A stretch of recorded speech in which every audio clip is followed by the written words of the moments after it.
Poolisiin biyyaalessaa Keeniyaa ibsa kaleessa guraandhala 3 bara 2025 baaseen waraana bilisummaa Oromoo kaaba Keeniyaa naannoowwan Sololo, Moyaalee, kaaba horii fi Marsabiit keessa socho'u irratti tarkaanfii fudhachuu jalqabuu isaa ibseera. Akka ibsa poolisii kanattis humni waraana bilisummaa Oromoo yakkoota akka humnaan gudeeddii, namoota saamuu, namoota ukkaamsuu, maallaqa gaafachuu, deddeebisa namoota seeraan alaa, albuuda seeraan ala baasuu, jeequmsoota gosaa uumuu kanneen jedhanfaa kan keessatti argaman yommuu ta'u, nageenya biyyattiitiif balaa kan ta'e kanarratti tarkaanfii fudhachuu jalqabuu isaa ibseera. Hoogganaan poolisii biyyaalessaa Keeniyaa Douglas Kanja Kirocho akkas jechuun ibsa.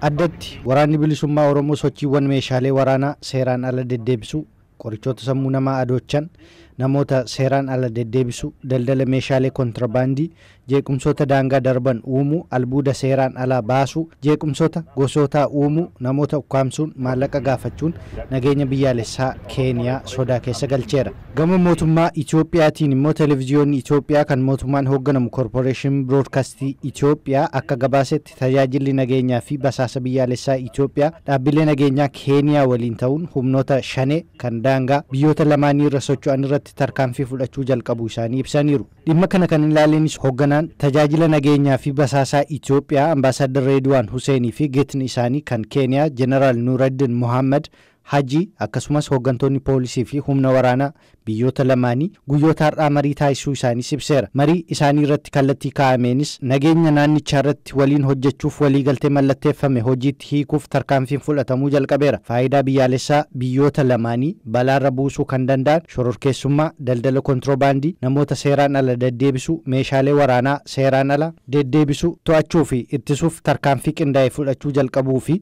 gochaalee kanneen irratti bobba'ee kan jiru garee hidhate shanee daangaa biyyoota lamaanii irraa balleessuu kan jedhuu fi biyyoonni lamaanuu kaampii buufata waraanaa garichaa kan daangaa biyyoota lamaanii irratti tarkaanfii fudhatas jedheera. Mariin isaan taasisan kun eessatti akka taasifame garuu gabaasicha keessatti hin ifoomfamne. Garuu marii wal fakkaataa ji'a hagayyaa darbe keessa Finfinneetti taasisanii ture. Dhimma kana kan ilaaleen gorsaa ajajaa olaanaa waraana bilisummaa Oromoo obbo Jireenyaa Guddataaf gaaffii akkas jedhu dhiyeessineen humni waraanaa keessan lafa Keeniyaa keessa jira moo hin jiru? Humni keenya xiqqoo gagartee afaan daangaa sana irra soso'uun jira. Irra guddaan humni keenya Oromiyaa keessa jira. Kibba Oromiyaa jechuudha. Humni xiqqaa immoo galuu bahuun inuma jiraata jechuudha. Humni keessan xiqqaan kuni akka poolisiin Keeniyaa himatetti namoota ukkaamsuu, saamuu, humnaan gudeeduu, namoota seeraan ala deddeebisuu, albuuda baasuu, namoota qabanii maallaqa gaafachuu yakkoota akkasii irratti bobba'ee jira. Kanaafan tarkaanfii irratti fudhachuu jalqabeera. Waraanni keessa yakkoota kana raawwata moo hin raawwatu?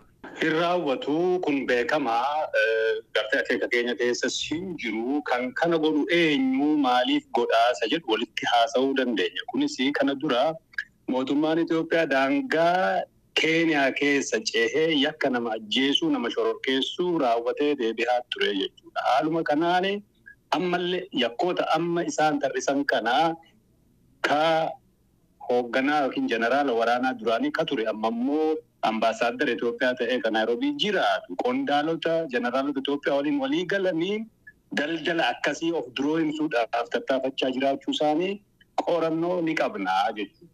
Yakkoota mootummaan Keeniyaa fi Itoophiyaa waraanni bilisummaa Oromoo raawwata jechuun himannaa irratti dhiyeessaniif obbo Jireenyaan mootummaa Itoophiyaatu waraana keenya hadheessuuf jecha yakkoota akkanaa raawwata jechuun dubbatu. Yakki kun kan ilaallatu kan mootummaa Itoophiyaa jechuudha.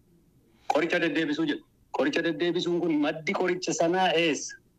Waraanni bilisummaa Oromoo qoricha waan oomishuu qaba. Shaashamannee irraa ka'ee kiiloomeetira kana ceehee bakka sana gahee amma Naayiroobiitti gaafa deemu caasaa mootummaa ka Itoophiyaa fi ka Keeniyaa keessa yoo harka hin qabaanne akkamiin danda'ama? Amma lafa Keeniyaa keessatti waraanni isin irratti jalqabeera moo hin jalqabne? Waraanni nuti Keeniyaa keessatti sababa lolluufis hin qabnu mootummaa Keeniyaas lolluudhaaf akeeka isaa hin qabnu jechuudha. Keeniyaan naannoo ishee daangaa ishee keessatti yakka akkasii dalagamuu jira yoo jettee loltee qulqulleessuudhaaf mirga qabdi jechuudha.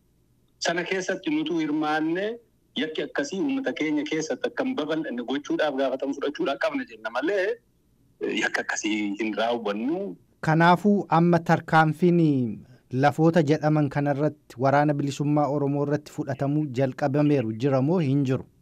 Afaan daangarraa gartee qawween dhudhukaafamuu ni dhageenya garuu balaa dhaqqabeemu tokko waan dhaqqabee hin jiru. Humni waraanaa keessanii sanarratti deebii kennaa jira moo jalaa baqachaa jira? Ilaali humna joint operation jedhan kana humni Itoophiyaa keessa yoo jiraate ofirraa ittisuun mirgaa jechuudha. Daangaa Keenyaa keessatti garuu lolli bifa kamiyyuu akka hin taane ni barbaanna. Nuti Oromiyaadhuma keessa jirra jenneeti yaadna afaan daangaarra. Yoom jointly dhufan ofirraa ittisuu keessa kaawulitiin uumame hin beeku irraa kan hafe nuti daangaa Keenyaa keessatti loluufis humna Keenyaa loluufis akeekan qabnu isaanumatu gartee waan mootummaan Itoophiyaa ittiin jedhe sana fudhatanii yookiin isaanuu gasteekii keessaa qabaachuu danda'an hin beeknu waan kanatti seenanii jiru jechuudha. Naannoo daangaa biyyoota lamaanii irratti kan mootummaan Keenyaa fi Itoophiyaa tarkaanfii humna waraana bilisummaa Oromoo irratti fudhachuu jalqabneerra jedhaniin uummata naannoo daangaa biyyoota lamaanii irraa yoo odeeffannoo argachuuf yaaliin taasifne har'aaf nuuf hin milkoofne. Akkasumas mootummaa Itoophiyaa irraa kallattiin yaada argachuuf yaaliin taasifne har'aaf hin milkoofne. Gara fuula duraatti kan argannu yoo ta'e qabannee dhiyaanna nagaan.